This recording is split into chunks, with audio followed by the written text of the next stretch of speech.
yo te muestre el diseño del tabernáculo y el diseño de todos sus utensilios, así lo haréis. Amén, amén y amén. Gloria a Jesús. Se puede sentar. Aleluya. El tabernáculo, amén, es un tema interesante. Yo diría, ¿verdad? Esto es opinión personal. Yo pienso que el tema del tabernáculo es el tema más interesante de la Biblia. Después de lo que es el sacrificio de Jesucristo, ¿verdad?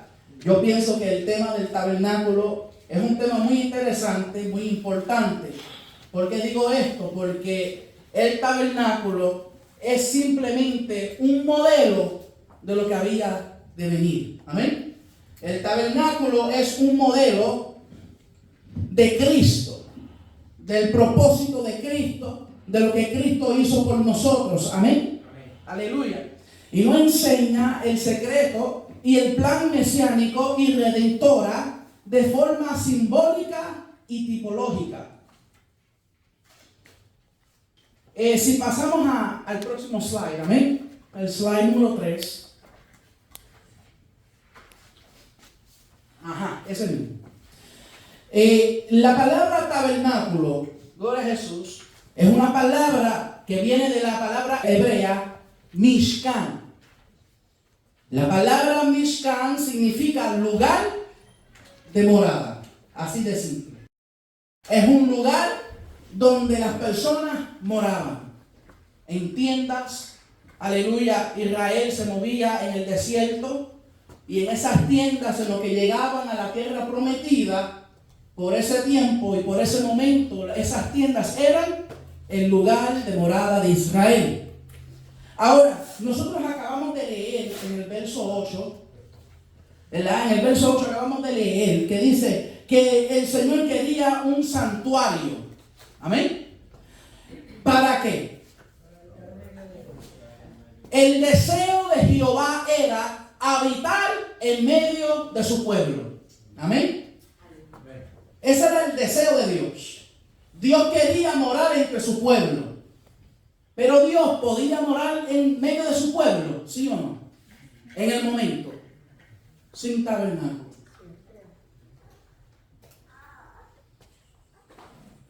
Pregunto, ¿Dios pudo haber habitado en medio de su pueblo sin tabernáculo?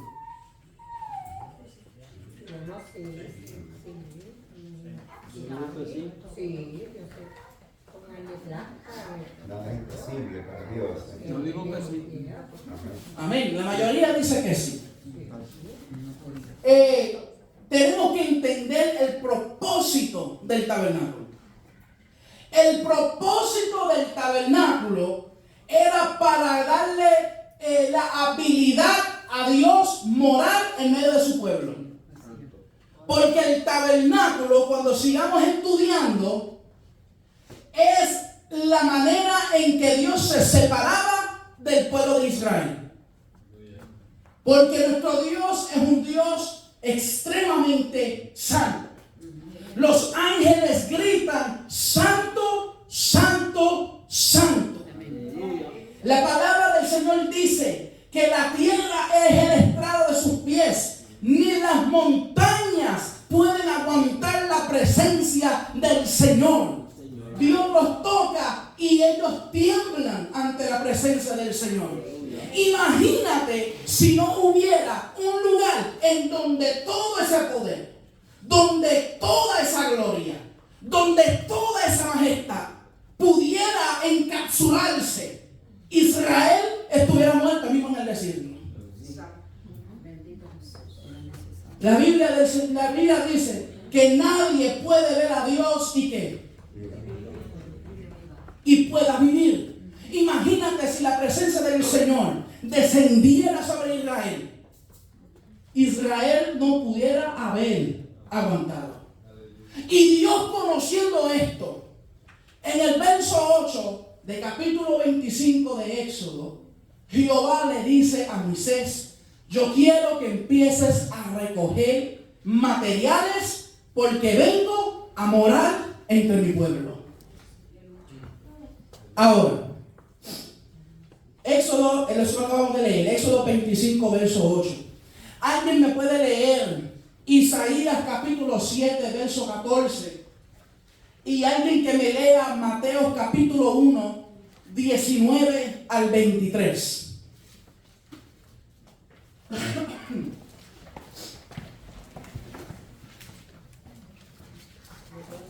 Isaías capítulo 7, verso 14. Y Mateo capítulo 1, versos 19 al 23. Amén. ¿Alguien lo tiene? Amén. Lea. Por tanto, el Señor mismo orará señal. He aquí que la Virgen concebirá y dará a luz un hijo y llamará su nombre Emmanuel. Amén. Hay profecía de parte de Isaías que Dios dijo: he aquí la Virgen concebirá y dará a luz un hijo y llamará su nombre ¿qué? Emmanuel. ¿Qué significa Emmanuel? Dios con nosotros. Amén. Aleluya. El tabernáculo, lo que Dios quería hacer en el tabernáculo, que simplemente significa lugar de morada, Isaías dice que Dios morará ¿con quién? Con nosotros. El pensamiento de Dios, el deseo de Dios siempre ha sido el mismo: morar con su pueblo. Amén. Amén. Y en el Antiguo Testamento vemos que Dios mora con su pueblo a través del tabernáculo, pero en el Nuevo Testamento vemos que el tabernáculo es ¿quién? Es Cristo, ¿verdad? Dice Mateo capítulo 1, verso 19 al 23. ¿Quién lo tiene? Yo leo. Amén. Leo. Dele, varón, sí. En Mateo 19, ¿verdad? Me dijo. 1:19 1:19. al 23. Ese marido, como era justo y no quería infamarla, quiso dejarla secretamente. Amén, hasta el 23. Y pensando en esto, he aquí un ángel del Señor se apareció en sueño y le dijo: José, hijo de David, no temas recibir a María, su mujer, porque lo que en ella es engendrado del Espíritu Santo es. Y dará a luz un hijo y llamará su nombre Jesús, porque él salvará a su pueblo de sus pecados.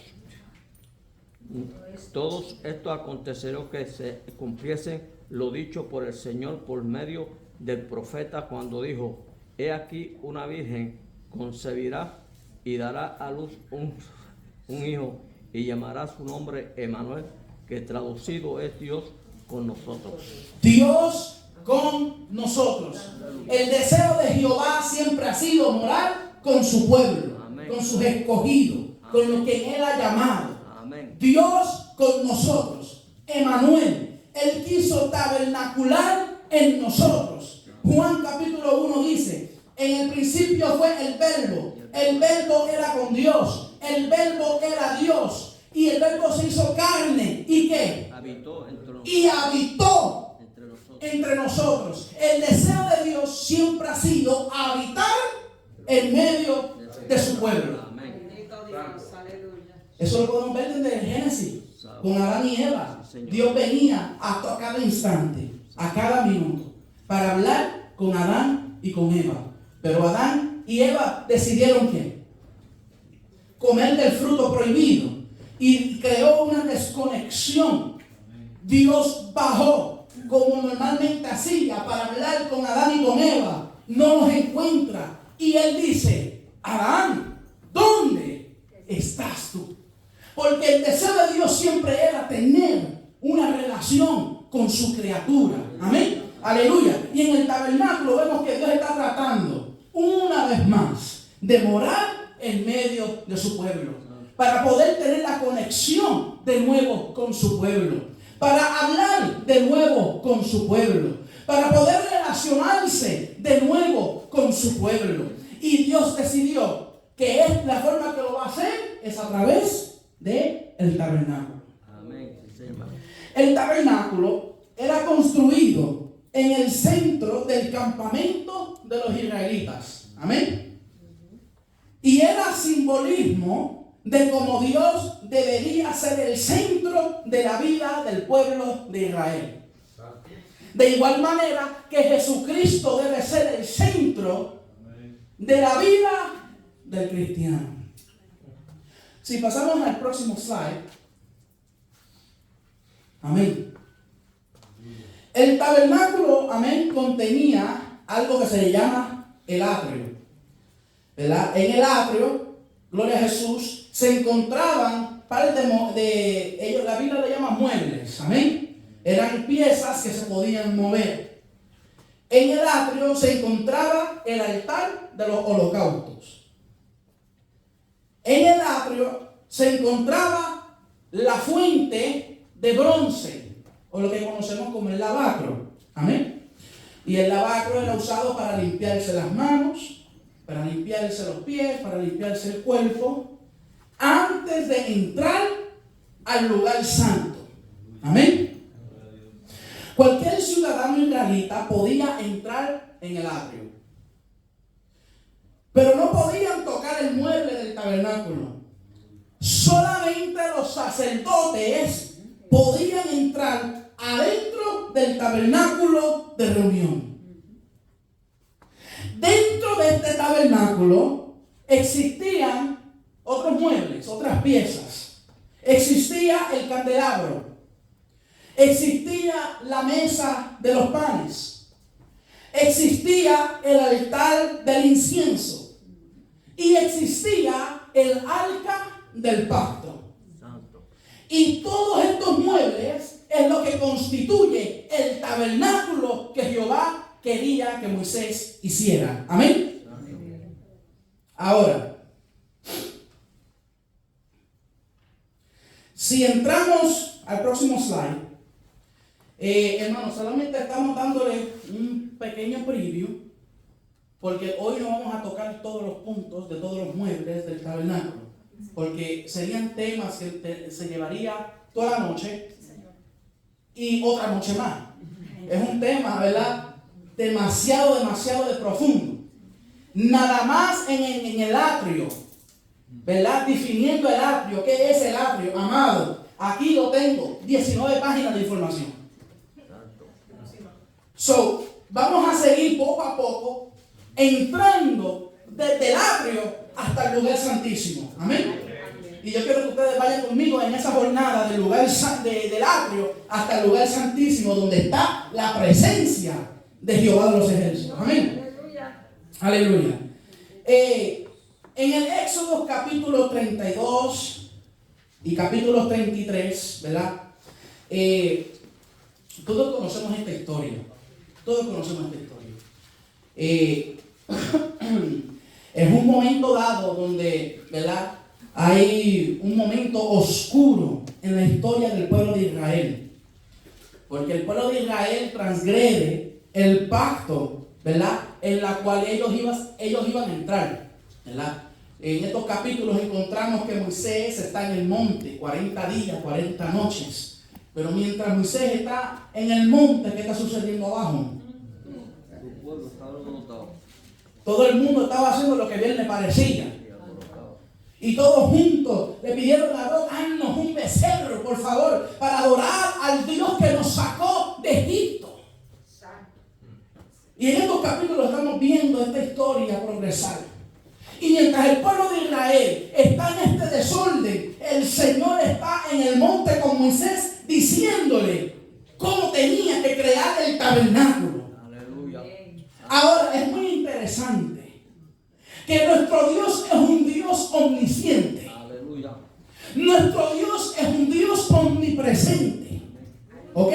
O sea, que mientras Dios le estaba dando las directrices a Moisés, él sabía que Israel estaba en el desenfreno. Pero con todo y eso, el amor que Dios le tenía al pueblo de Israel mantuvo a Moisés en el monte 40 días. Para que el plan de Dios se ejecutara. Para poder perdonar el pecado transgresión que estaban haciendo. Ahora,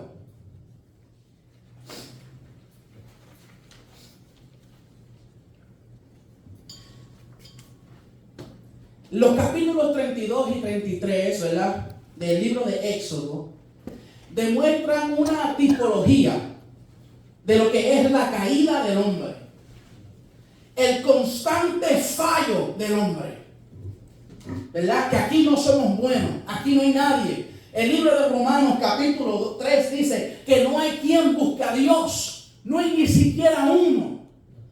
Así de malvado es nuestra carne, así de malvados somos nosotros, que no hay quien busque a Dios, no hay quien desee buscar a Dios, porque en nosotros mora una ley que pelea contra la ley de Dios, y es esta carne. Y los capítulos 32 y 33 demuestran la tipología de lo que es la caída del hombre, el constante fallo del mismo ante el antiguo pacto. Romanos 7, 19 y 20 dicen: porque no hago el bien que quiero, sino el mal que no quiero, eso hago. Y si hago lo que no quiero, ya no lo hago ¿quién? Yo. Sino el pecado que mora en mí. En mí mora un pecado. En usted mora un pecado. En nosotros mora el pecado. Pero Cristo ya se provisto de una solución. Y esto es lo tremendo de esto. Dios estaba viendo el pecado, aleluya, el corazón del hombre, que era de continuo hacia el mal, y Dios se provisto de una solución para el hombre. Génesis capítulo 3, verso 15. Y pondré enemistad entre ti y la mujer, entre tu simiente y la simiente suya. Este te herirá en la cabeza y tú le herirás en el ¿qué? Esto era ya una profecía hablando del Cristo Redentor que iba a venir, aleluya, a básicamente quitarle la cabeza al diablo, aleluya. Al Cristo que iba a venir en gloria, en poder. Desde la caída de Adán y Eva, el hombre tenía que sentir la necesidad de la salvación divina a través de la experiencia del pecado. Lo repito, el hombre tenía que sentir la necesidad de la salvación divina a través de la experiencia del pecado. Romanos capítulo 7, versos 7 y 8. Alguien que me lo lea, por favor. Romanos 7, versos 7 y 8.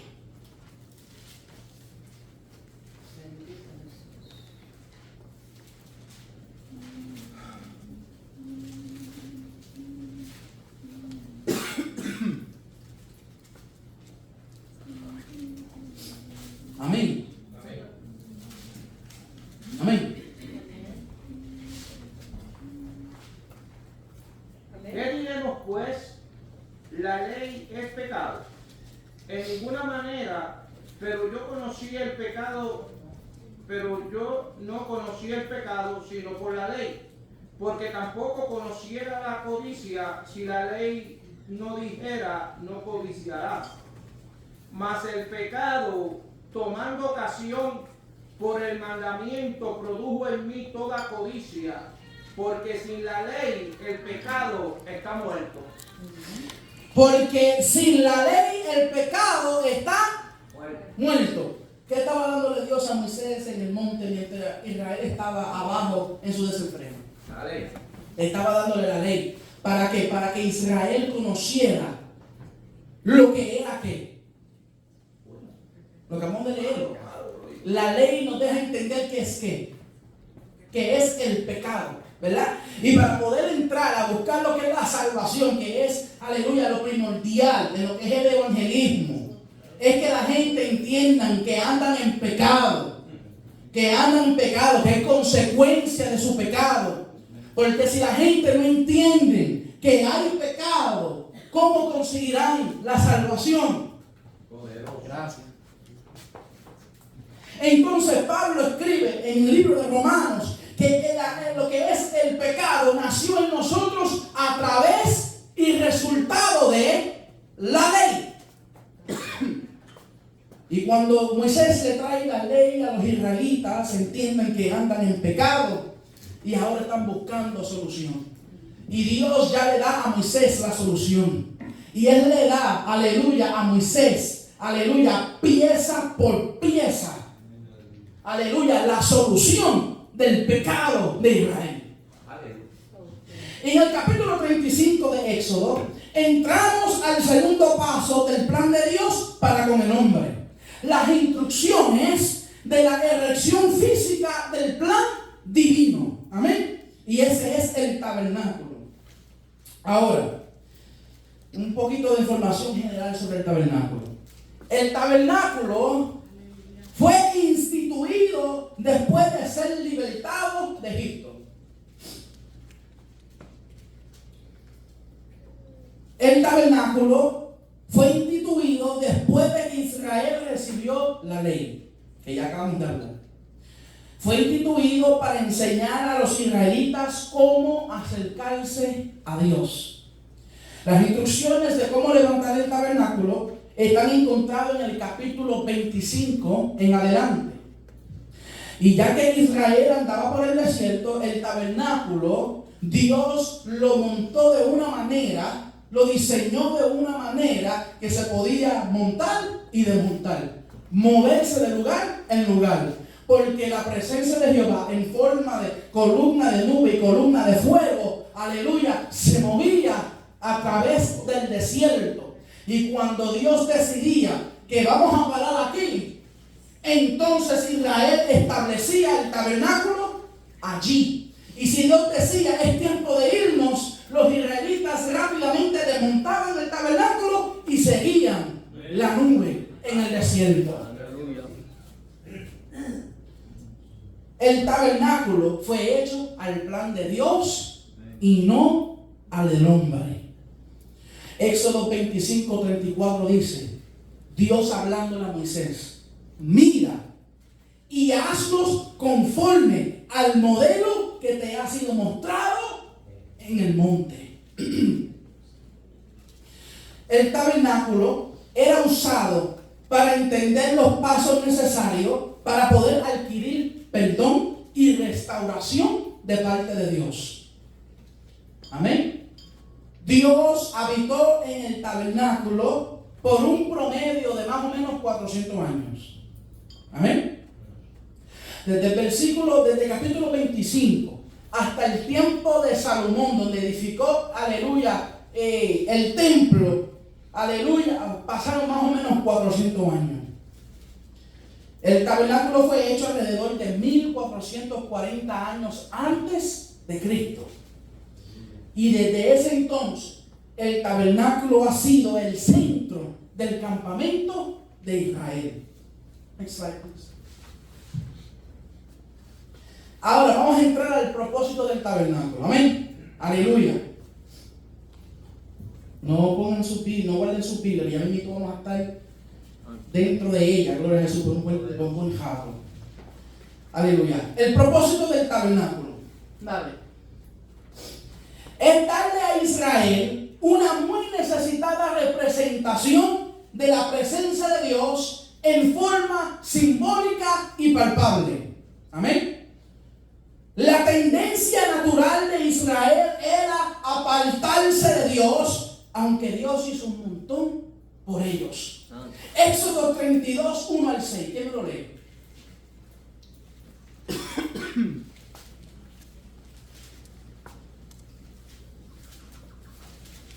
Al ver el pueblo que Moisés tardaba en descender del monte, se acercaron a Aarón y le dijeron, levántate, haznos dioses que vayan delante de nosotros, porque a Moisés, ese hombre que nos sacó de la tierra de Egipto, no sabemos qué le haya acontecido. Amén. Hasta ahí.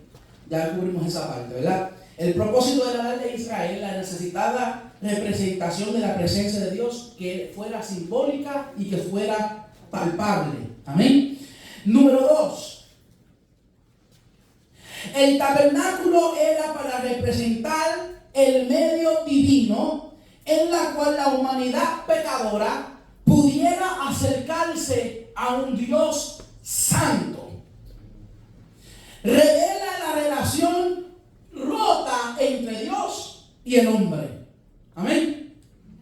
El tabernáculo representa, aleluya, cuán pecadora es el pueblo de Israel, somos nosotros, ¿verdad? Número 3.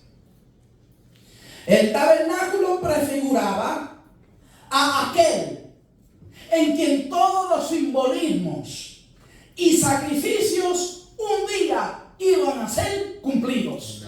¿De qué estamos hablando? Aleluya, de Jesucristo, Hijo de Dios. Aleluya. Y esa es, gloria al nombre del Señor, la razón más grande que Dios, aleluya, el propósito más grande del tabernáculo. Poder prefigurar al Cristo Redentor. Aleluya. Los sacrificios dentro de ellas representando al sacrificio más grande y el sacrificio más perfecto. Aleluya, que hubo en este mundo. Aleluya. El sacerdocio. Aleluya. Representando al sacerdote, sumo sacerdote más perfecto aquí en el mundo entero. En donde no hay pecado. Gloria al nombre del Señor. Que anda ante la presencia de Dios todo el tiempo, rogando por la iglesia, rogando por nuestra familia, rogando por nuestro matrimonio, rogando por nuestros hijos, rogando por nuestra salvación. Un sumo sacerdote sin pecado ante la presencia de Dios. Y ese es el propósito más grande del tabernáculo. Bendito Jesús. Próximo. Qué lindo, Dios. Su santidad. El tabernáculo era un lugar de morada para el Señor. Como dijimos anteriormente, Dios quería morar en su pueblo. Él quería un lugar donde Él podía morar de acuerdo a su carácter y su santidad. El tabernáculo era un sitio donde las cosas se movían conforme a su voluntad. Praise God. Por eso era necesario que Dios hiciera un tabernáculo, porque Dios no podía estar habitando en medio del desorden de Israel. Y Él dijo, hazme un tabernáculo, porque yo quiero que las cosas se corran de cierta manera. Porque nuestro Dios es así. Nuestro Dios le gusta las cosas bien hechas, le gustan las cosas ordenadas, le gustan las cosas, aleluya, santas y perfectas. Amén. Aleluya. Él quería un lugar donde morar de acuerdo a su carácter y su santidad. Un lugar donde Él se podía encontrar con su pueblo y dejarles saber cómo Él es. Dejarles saber a quién Él es. Un lugar donde Él podía guiar a Israel y dirigir sus pasos. El tabernáculo era un santuario. Amén. Era importante entender que Dios no moraba en la ideología o los estándares del hombre. El tabernáculo era un lugar donde todo se movía de acuerdo a la mentalidad y la ordenanza de Dios. Perfección. La palabra santuario en hebreo es midas. Santo. Midas significa un lugar santo, Santo. un lugar sagrado. Santo. Sí, Señor. Proviene de la palabra kadas, que significa separar, consagrar, puesto aparte, lo opuesto a lo secular, lo común o lo profano. Y Dios quería crear un santuario, un lugar de santidad, no simplemente una morada cualquiera. Él quería un santuario. Él quería un lugar de morar que fuera santo, que fuera perfecto. Aunque el tabernáculo hizo a Dios accesible, Él era solamente alcanzable a través de la santidad. Santo. Señor. Repito eso, porque eso sigue siendo verdad día de hoy. Aunque el tabernáculo hizo a Dios accesible, ¿ok?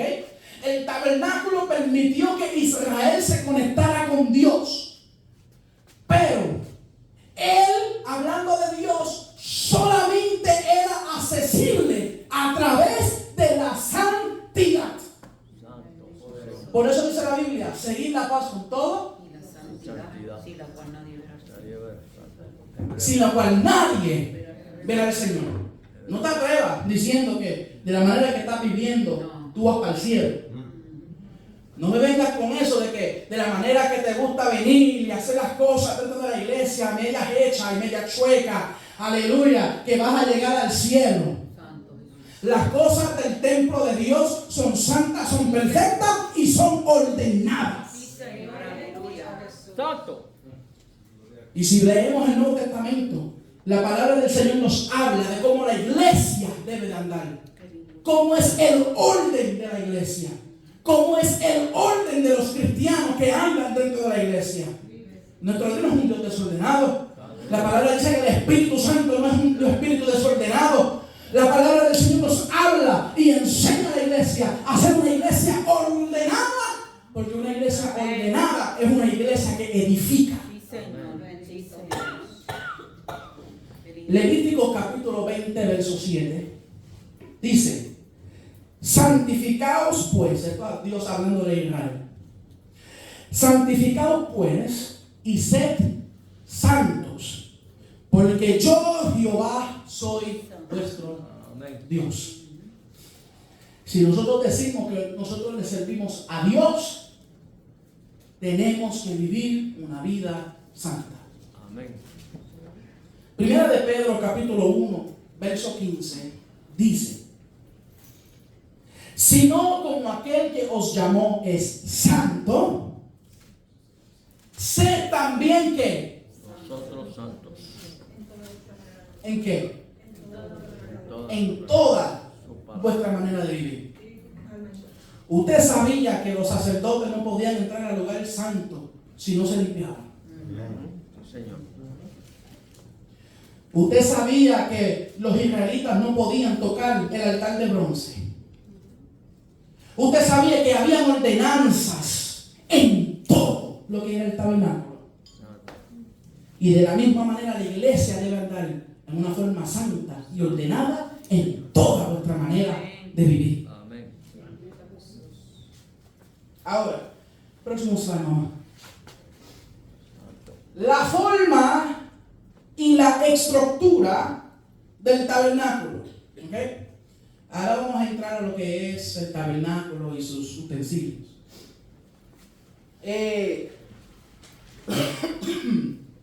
Ahora sí, saque y apunten. Próximo slide. El tamaño del tabernáculo era de 150 pies de largo, 75 pies de ancho y más o menos unos 15 pies de alto. ¿Ok?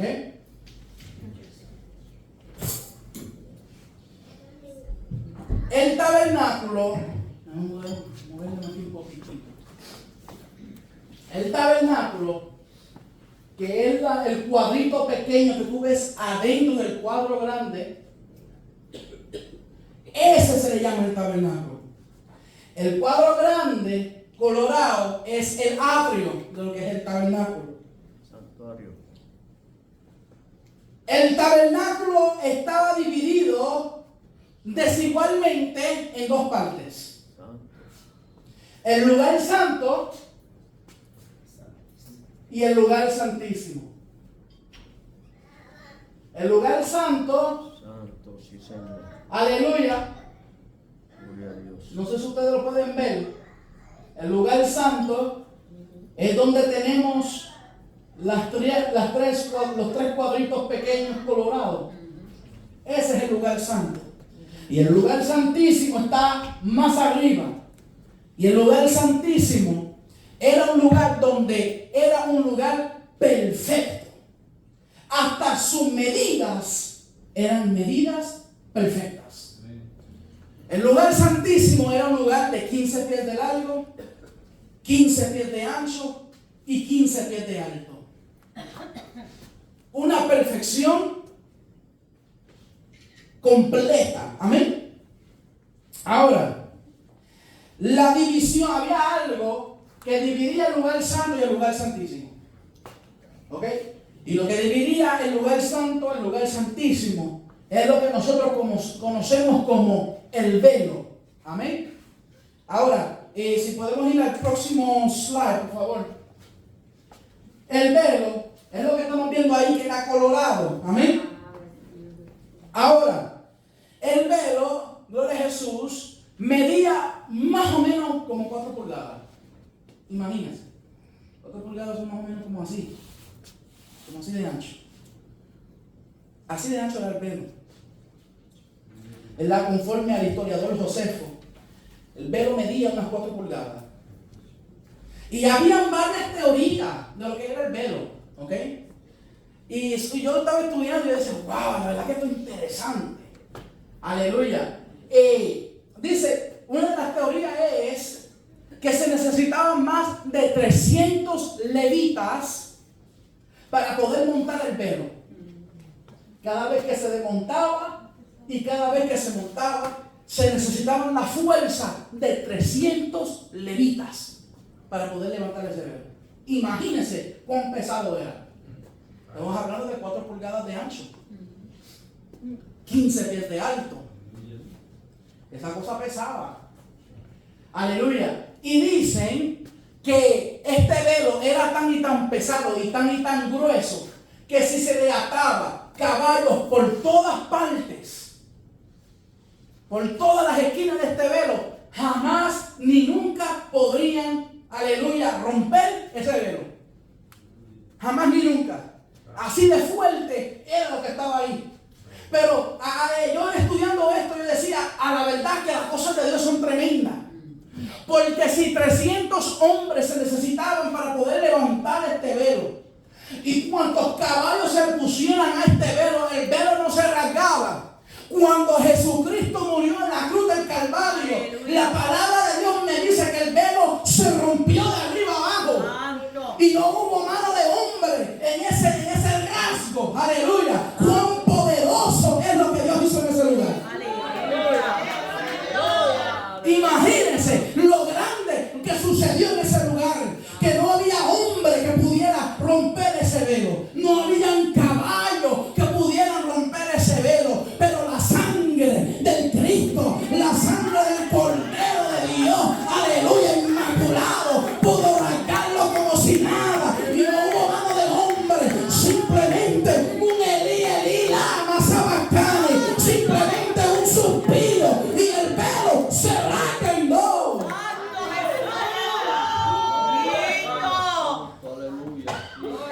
Gracias, Dios. Y al romper ese velo, ya no hay necesidad, aleluya, de regresar al culto del tabernáculo. Porque ya Cristo en ese momento se convirtió en el sumo sacerdote. Y su sacrificio es eterno, aleluya. Ya no habiendo necesidad para que más sacrificios fueran traídos al tabernáculo. Gloria a Dios. Algo tan tremendo. Santo. Y si entramos al próximo slide 10. Aleluya. Podemos ver que el lugar santísimo era de tamaño perfecto, en forma de cubo, como mencioné. Cada lado medía 15 pies. 15 de largo, 15 de ancho, 15 de alto. Aleluya. Por cualquier manera que tú lo vieras, era perfecto su tamaño. Porque donde Dios mora, Él mora en perfección. Amén. Y Dios Amén. mora en lo que es santo, santo, Amén. santo. Las 3 medidas que se necesitan para medir algo tridimensional. Era santo, santo, santo. No importaba de qué manera tú lo veías, las medidas eran perfecto. No importaba que tú, de la manera que tú lo veías, era perfecto. Amén. 3 veces perfecto. La iglesia que eres 3 veces santo. Santo. Los ángeles cantan santo, santo, Aleluya. santo. Y aquí también podemos ver la perfección de lo que es la Trinidad del Señor. Amén. El Padre, el Hijo y el Espíritu. Sí, Señor. Viendo la perfección completa de nuestro Señor. Ahora, el lugar santísimo solo estaba abierto y accesible para el sumo sacerdote. El sacerdote común no podía entrar en lo que era el lugar santísimo. Podían bregar cualquier lugar, pero no podían entrar al lugar santísimo. Podían cambiar el aceite al candelero. Podían ofrecer incienso en el altar del incienso. Podían quemar los sacrificios en el altar de bronce y comer el pan de la mesa de la proposición. Podían lavarse la mano en el lavacro, pero jamás ni nunca podían entrar en el lugar santísimo. Simplemente el sumo sacerdote tenía el privilegio de poder entrar a la presencia de Jehová Dios de los ejércitos. Ahora, no nos vamos a meter ahí aún. Quiero sacarnos del lugar santísimo y traernos de nuevo al atrio. Dentro del atrio habían sacerdotes. Los sacerdotes se componían de levitas, pero no todos los levitas podían ser sacerdotes. Aleluya, no todo levita podía ser sacerdote. Ahora, solo los hijos de Aarón, de la tribu de Leví, de la casa de Cohen, ejercían el sacerdocio. Amén. Poderoso. Éxodo 28, versos 1 y 2. ¿Alguien me lo lee, por favor? Y aquí que me busque Números capítulo 1, versos 50 y 51.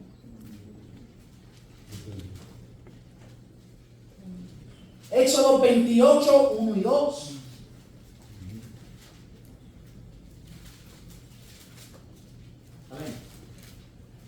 Hará llegar delante de ti a Aarón tu hermano y a sus hijos contigo, de entre los hijos de Israel, para que sean mis sacerdotes.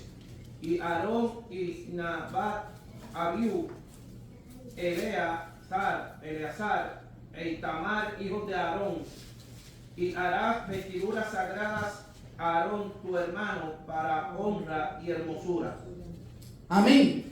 Aleluya. Esto es Dios hablando a Moisés diciendo: trae a Aarón y trae sus hijos, porque ellos van a ser los sacerdotes que van a ministrar en el tabernáculo. Estaba Aarón, estaba Nadab, estaba Abiú, estaba Eleazar y estaba Itamar. Ahora, aleluya, de estos hijos, más adelante podemos ver, aleluya, que de los 4 hijos que habían de sacerdocio, quedaban 2. Porque Nadab y Abiú decidieron más adelante desobedecer el plan de Dios en cómo se ejerce el culto y levantaron ante Dios un fuego extraño. ¿Por qué extraño? Más adelante lo vamos a ver. Aleluya. Porque simplemente sépase que el fuego solamente viene de Dios. El fuego no viene de ningún otro lugar. Si nosotros tratamos de encender fuego, Dios nos mata. Amén, amén. Pero si el fuego viene del cielo, Dios nos mantiene. Aleluya. Por eso dentro de la iglesia es muy necesario, aleluya, preocuparnos de que el fuego que hay dentro de la iglesia venga de arriba. Y que no sea manipulación del hombre. Gloria a Dios. Que lo que se mueve, aleluya, dentro del pueblo de Dios sea fuego de Dios y no fuego de hombre. Que lo que se hable en el altar no sea emoción, sino palabra de Dios. Que lo que suceda aquí en la iglesia sea, aleluya, de parte de Dios y no parte del hombre. Porque el pueblo de Israel vino al rey Herodes buscando voz de Dios y no de hombre. Pero él se creía a Dios y Dios lo mató ahí enseguida. Por eso es necesario velar como nosotros dentro de la iglesia. Porque el tabernáculo sigue siendo, aleluya, efectuado en el día de hoy. El tabernáculo sigue efectuado. No hay un tabernáculo en Israel ahora mismo. Pero el tabernáculo eres tú. El tabernáculo es la iglesia. Y el tabernáculo sigue. Y hay que mantenerlo. Amén, amén. Aleluya. Dios era ordenado en ese entonces y sigue siendo ordenado ahora. La palabra de Dios dice que Dios no cambia. Marchítese la flor. Aleluya. Séquese la hierba. Pero que la palabra del Señor no faltará. No pasará. Lo que es de Dios como Él lo quiere y punto. Se acabó. Ahora, regresando a los sacerdotes. Dios escogió a Aarón y sus hijos para que fueran sacerdotes. Ahora, ¿qué de los otros levitas? Bueno, Números capítulo 1, 50-51.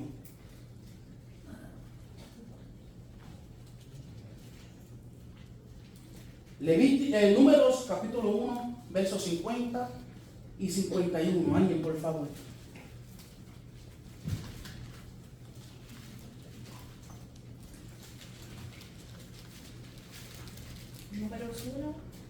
Números capítulo 1, versos 50 y 51. Amén. Amén. Sino que pondrás a los levitas en el tabernáculo del testimonio y sobre todos sus utensilios y sobre todas las cosas que le pertenecen. Ellos llevarán el tabernáculo y todos sus enseres, y ellos servirán en él y acamparán alrededor del tabernáculo. Y cuando el tabernáculo vaya de trasladarse, los levitas lo desarmarán, y cuando el tabernáculo haya de detenerse, los levitas los armarán, y el extraño que se acercare morirá. Amén. Amén. Aleluya. O sea, que los otros levitas que quedaron, Dios los mandó a que cuidaran el tabernáculo. Que se preocuparan sobre mantener el tabernáculo, sus utensilios, y cuando era necesario trasladarse y moverse en el desierto, les tocaba a ellos desmontar y poner todo para atrás. Amén. Pero los que podían ejercer el sacerdocio eran los hijos de Aarón. Ahora los otros levitas tenían la responsabilidad de cuidar el tabernáculo. Al igual que nosotros hoy en día, aleluya, hay ciertas personas que están encargadas de estar aquí en el altar. Pero ¿cuál es el trabajo de la iglesia? Proteger, guardar el tabernáculo, el lugar de reunión, proteger nuestra imagen, proteger nuestros hermanos, proteger nuestras vidas espirituales, protegernos como iglesia, mientras que está al frente, está ejerciendo el sumo sacerdocio. Amén. Ahora, el plan de Dios era, el plan inicio de Dios era que todo primogénito fuera sacerdote. Dios quería separar a todos los primogénitos para el servicio de Él. ¿Ok? Éxodo 13:12. Alguien me lo lee, por favor.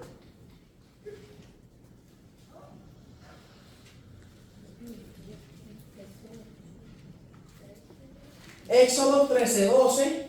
Y alguien que me busque Números 3:12. Éxodo, verso 13, capítulo 13, verso 12. Número 13. Amén. ¿Qué número? ¿Cuál es el número? 12. Amén. Dedicarás a Jehová todo aquel que adhiere matriz, y asimismo todo primer nacido de tus animales. Los machos serán de Jehová. Amén. Todo primogénito macho, hombre, que abriera matriz, Dios lo quería para el servicio de Jehová, para que bregara en lo que era el tabernáculo. Pero ¿qué sucede? Números 3:12. ¿Quién lo tiene? Amén. Amén. He aquí, yo he tomado a los levitas de entre los hijos de Israel en lugar de todos los primogénitos, los primeros nacidos entre los hijos de Israel, serán pues míos los levitas. Serán pues míos los levitas. Dios dijo, yo he tomado los levitas para que tomen el lugar de los primogénitos. ¿Por qué? Ustedes se acuerdan que yo había dicho que había un desastre cuando estaba Moisés en el monte por 40 días. Israel estaba abajo adorando becerros, haciendo desenfrenos. Aleluya, cuando Moisés desciende, Moisés se aira. Aleluya, rompe las tablas que Dios le dio. Aleluya, y él dice una pregunta muy interesante. Él dice, ¿quién está por Jehová? Cuando Moisés vio esto, se indignó y dijo, ¿quién se une a esta indignación y quiere proteger lo que es de Jehová? Santo. La Biblia dice que solamente la casa de Leví se unió a la visión de Moisés. Éxodo 32:26. ¿Quién está por Jehová? Júntense conmigo. Solo los hijos de Leví se juntaron. Y cuando Dios vio que solamente los hijos de Leví tenían el corazón, aleluya, completamente rendido al servicio de Dios, Dios los escoge. Pero esto en sí, aleluya, ya es una maravilla y una misericordia de parte de Dios. Aleluya, santo. No lo voy a hablar en detalle ahora, pero váyase a su casa y estudie por qué Leví en este momento fue su momento de redención. ¿Por qué fue su momento de redención? Porque bajo de ellos había, aleluya, ¿cómo es la palabra? Su padre lo había deshonrado. Con eso le digo, no paso más de ahí. Deshonraron a su padre y su padre se encargó de darle maldición, y los levitas jamás ni nunca eran parte de la bendición que Dios tenía para el pueblo de Israel.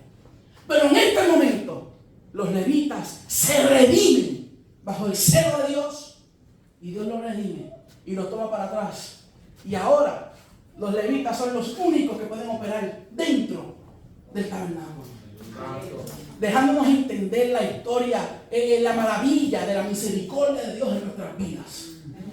Pero váyase, búsquese esa historia que es demasiado interesante. Demasiado interesante. Pero, regresando, porque hay mucho que pasar y poco tiempo que tener.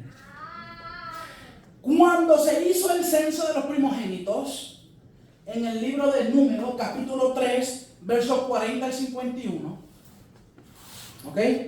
En el libro de Números, capítulo 3, versos 40 hasta el verso 51, aleluya, Dios mandó a hacer un censo del pueblo de Israel. Y se encontró de que habían 22.273 primogénitos en Israel. ¿Ok? Y entonces, en el verso 39 del mismo capítulo, se hace un censo de los levitas. Y de entre los levitas, habían 22.000 levitas. Dejándonos, ¿cuál era el plan de Dios? ¿Qué había dictado Dios? Que los levitas iban a ¿qué? A tomar el lugar de ¿quién? De los primogénitos. Los primogénitos hay 22.233 en Israel. Levitas hay 22.000, dejando una diferencia de 273 primogénitos que no tienen reemplazo. ¿Ok? No tienen reemplazo. Y entonces usted me podrá decir, pero si tú sigues leyendo, la Biblia dice que habían 22.300 levitas. Sí, habían. Pero la Biblia dice, si leemos podemos entender que esos 300 que no fueron contados en el primer censo, era que estos levitas aleluya, tenían un defecto.